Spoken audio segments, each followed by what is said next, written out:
आपको क्या भगवान पर विश्वास नहीं? क्या आप प्रभु के नहीं हैं? क्या आपको प्रभु ऐसा प्यार नहीं करते? पर आप प्रभु के ऐसे आश्रित नहीं होते, इसीलिए आपको अनुभव में नहीं होता। अगर कोई आश्रय नहीं है और आपकी किसी पर नजर न जाए, केवल इन्हीं के चरणों में रहे कि अब तो जीवन आपके लिए, ऐसे संभाल लेंगे। ऐसे अर्थ चाहिए आपको तो केवल इनका भरोसा ले लो, केवल इन अपने छल कपट का, अपने व्यवहार का, अपने किसी बल का नहीं, केवल इनका भरोसा ले लो। चमत्कार हो जाएगा जीवन में, आपको पता नहीं चलेगा कैसे हुआ। कभी ऐसे नहीं हुआ इसका, कभी किसी से ऐसे नहीं हुआ इसका, कैसे हो रहा है उनका, कैसे हम सबका उदर पोषण हो रहा है, वृंदावन वास हो रहा है, सब चल रहा है। कैसे प्रभु चला रहे हैं? क्या आप सबको नहीं चला रहे हैं? पर आप अपने को कर्ता मान रहे हैं, इसलिए आपको अनुभव में नहीं हो रहा, इसीलिए आपको परेशानियां हो रही, क्योंकि आप कर्ता बन रहे हो। अगर विश्वंभर कर्ता को कर्ता मान लो और उनके आश्रित हो जाओ तो जो चाहोगे मिल जाएगा, अगर ना चाहोगे तो वो मिल जाएंगे। जो चाहोगे मिल जाएगा, बिल्कुल कोई चाह न करो तो वो जो व्यवस्था उनको करनी करेंगे और वो स्वयं मिल जाएंगे। अर्थार्थी भक्त को धन संपत्ति वैभव चाहिए, पर वो केवल हरि से चाहिए, दूसरे से नहीं। पर ये ध्यान रखना, इसकी परीक्षा होगी आपकी। अपने इष्ट देव के अनन्य होकर के यदि आप अर्थ चाहोगे तो बहुत जल्दी आपका परिवर्तन होना शुरू हो जाएगा। पर आचरण आपके पवित्र होने चाहिए, भी ध्यान रखना। आचरण की अगर पवित्रता नहीं तो फिर शिकायत मत करना। आप अपने आचरण पवित्र करो और नाम जप करो, केवल हरि के आश्रित रहो, फिर देख लेना।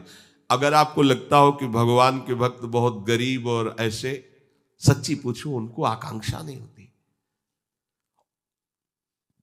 प्रभु जबरदस्ती व्यवस्था करते, उनको आकांक्षा नहीं होती।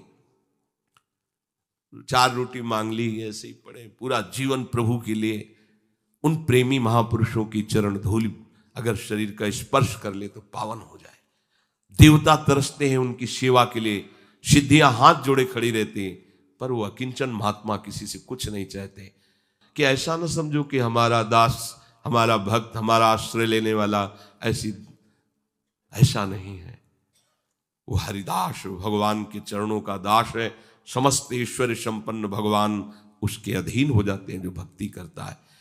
अगर आपको अर्थ चाहिए तो केवल भगवान का आश्रय ले, दूसरे का नहीं। अब ये कोई छोटी मोटी बात नहीं, देख लीजिए अंदर से।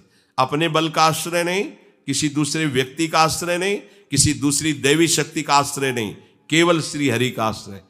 और जब आप पक्के उतर जाओगे, जैसे सुदामा जी, तो जैसी द्वारिकापुरी थी वैसे सुदामापुरी हुई। जैसा वैभव द्वारिकाधीश का वैसे सुदामा जी का वैभव था। पक्का मान लीजिए। लोग समझते नहीं, ऐसा ना समझो कि ये केवल कथाएं हैं। आपका जीवन स्वयं एक कथा बन जाएगा। यदि आप हरि के आश्रित हो गए तो आपका जीवन चरित्र दूसरों के लिए उदाहरण बन जाएगा। पर निष्ठा चाहिए। कई कई दिन भूखे रहे सुदामा जी।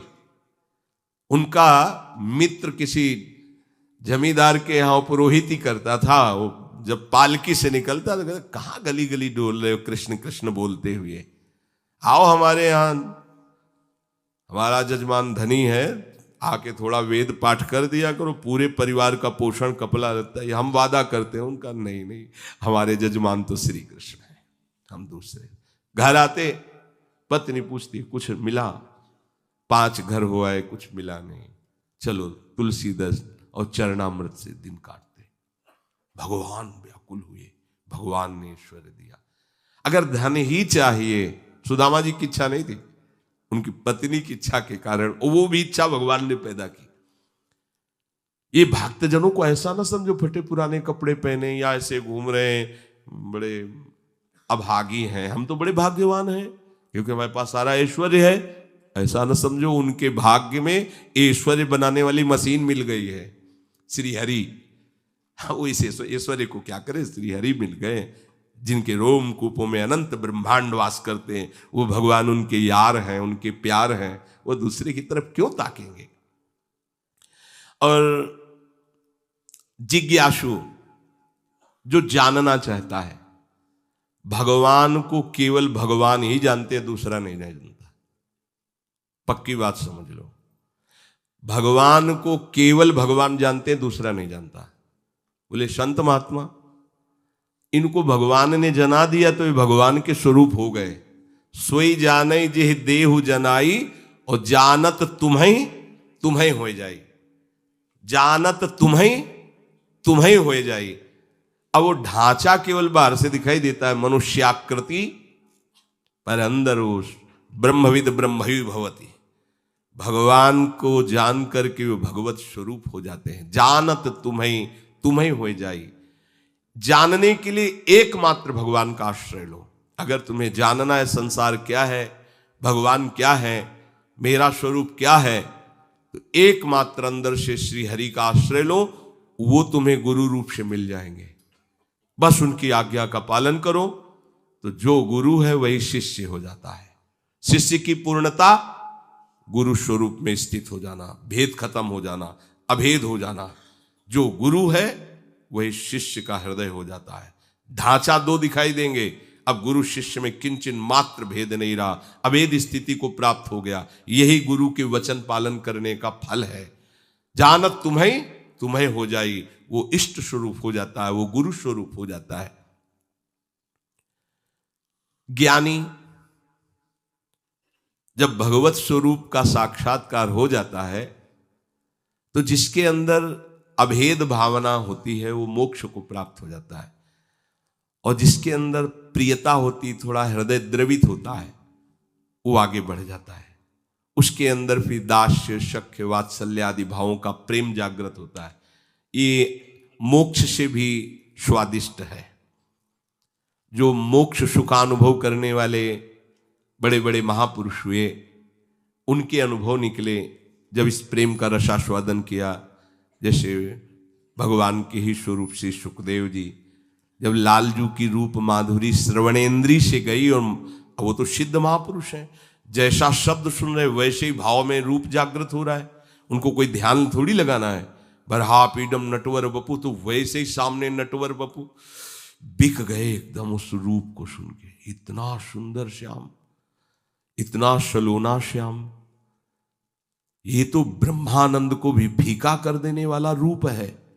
उठ खड़े हुए, 18,000 श्लोक कंठस्थ किए, श्रीमद् भागवत के 18,000 श्लोक कंठस्थ। और ये ऐसे महापुरुष हैं जो जन्म सिद्ध हैं। अपने पिता व्यास जी को स्वयं उत्तर नहीं दे रहे, वृक्ष उत्तर दे रहे हैं। सुकोहम वृक्षों से निकल रहा है। ऐसे तदात्म भाव को प्राप्त महापुरुष, अर्थात ब्रह्मानंद से भी श्रेष्ठ श्री कृष्ण का रूप रसास्वादन। मधुसूदन सरस्वती जी बंशी विभूषित करा नवनी हृदाभात, उसमें कह रहे हैं कृष्णात् परम किमपि तत्व हम, कृष्ण से कोई बड़ा तत्व है मैं नहीं जानता।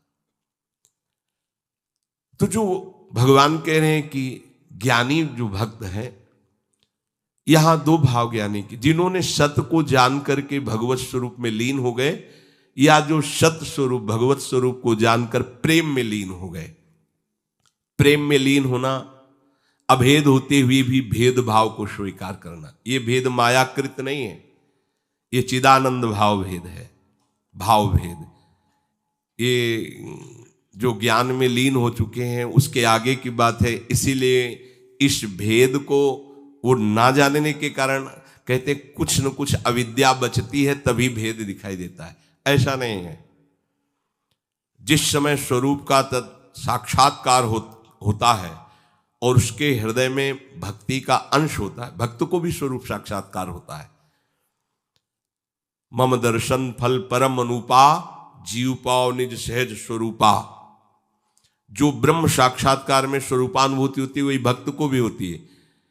उसी समय उसका, वो टिक नहीं पाता वहां, उसी समय उसका आकर्षण होता है उसके आराध्य देव का, और उसकी वृत्ति उसमें लीन ना होकर उस आत्मस्वरूप को अपने आराध्य देव के रूप में देखता है, और इतनी तन्मयता हो जाती है कि अपना विस्मरण हो जाता है, बस केवल आराध्य देव रह गए। अब यहां से प्रेम की दशा प्रारंभ हो जाती है। ज्ञानी सब कुछ विस्मरण करके आत्मस्वरूप में लीन हो जाता है। उसका आत्मस्वरूप भी विस्मरण होकर आराध्य देव के स्मरण में लीन हो जाता है। ये प्रेम की गाथा। भगवान कहते हैं 4 प्रकार से जन मेरा भजन करते हैं, वो ये सब महान है।